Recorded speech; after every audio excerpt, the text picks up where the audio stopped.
Welcome YouTube to another Throwback Thursday, and this time it's a convention report of the shows in Europe, Salute, and more precisely the 2011 edition, where I shook hands, had lots of talks, and well, a good amount of money was spent and pictures were taken, though I must admit this has been now 12 years since I took these pictures, so for the comment part, sorry, I can't remember every game, so I'm gonna scroll with you through the pictures and tell what I remind, so what I can remember.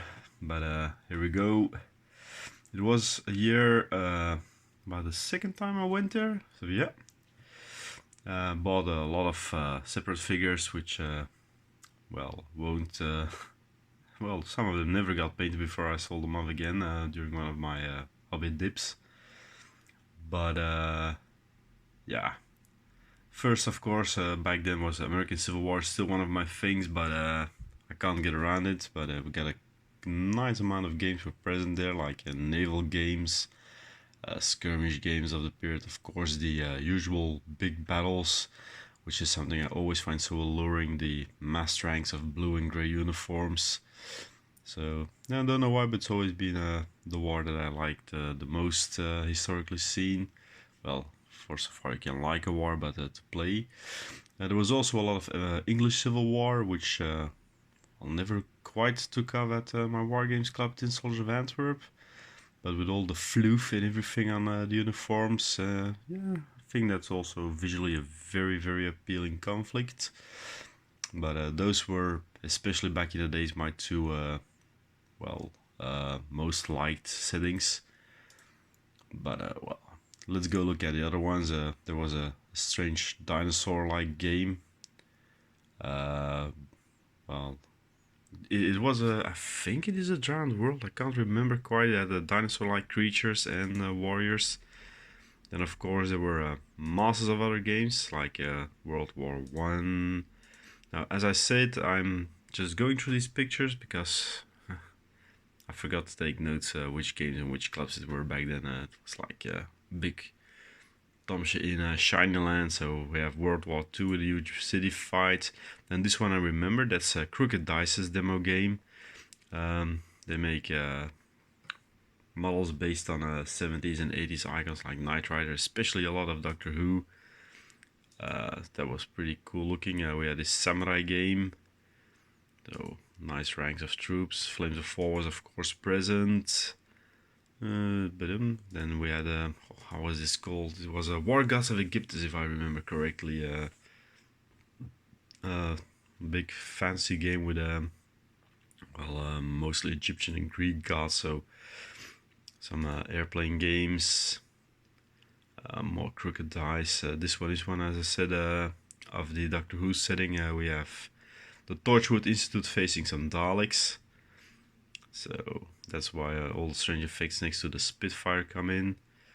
So this one I can't remember what it was. Then we have some kind of musketeer game. And that's also pretty nice. Of course, a lot of ranked and file troops, always great. This was a new launched 15mm game. Models were cool. I bought some, never got around painting, let alone playing it. So yeah, short career for those in my cabinets. Aeronef. There was a period about 10 years ago that Aeronef was a really big thing. It seems to be died out a bit now, but Victorian flying ships, it had its appeal. Not really to me, but yeah, well, it was visually special. So Wings of War, I played that game once at the club at an open day, but yeah, never got around to it. Callistra, then more big battles, mass rank of Asian troops. Love all those spikes. So more skirmish games. This was American War of Independence, if I remember correctly. So I got some vague ideas still left. Then more ancient gaming, sci-fi. This was also it wasn't Crooked Dice, but also featured Daleks and everything. So yeah, Doctor Who was big at the time. Well, still a big series, but I believe 2011 it was when Matt Smith took the well, sonic screwdriver. Can't say the torch, the sonic screwdriver. So more nice, gorgeous eye candy to be watched. One thing about convention games, always you have the very big ones.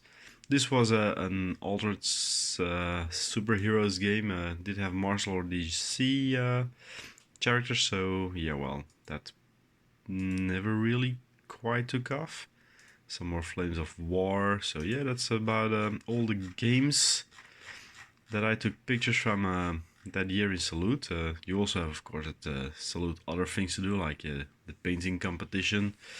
So take an example, this is a lovely bust. There are also, well, how should I call them, industry celebrities present. Like here you see Alessia Cavatore presenting Churro. Was a game he released back then. There are reenactors, of course. Like I heard from people who went to past years, which is for me not an option anymore. With on the one hand the little guy, and on the other hand the Brexit administrative stuff. So, but there are more reenactments now at the event. Of course, there are also some quite odd people always present. Can't imagine which this club was, but to conclude, this was another great another great pilgrimage to London.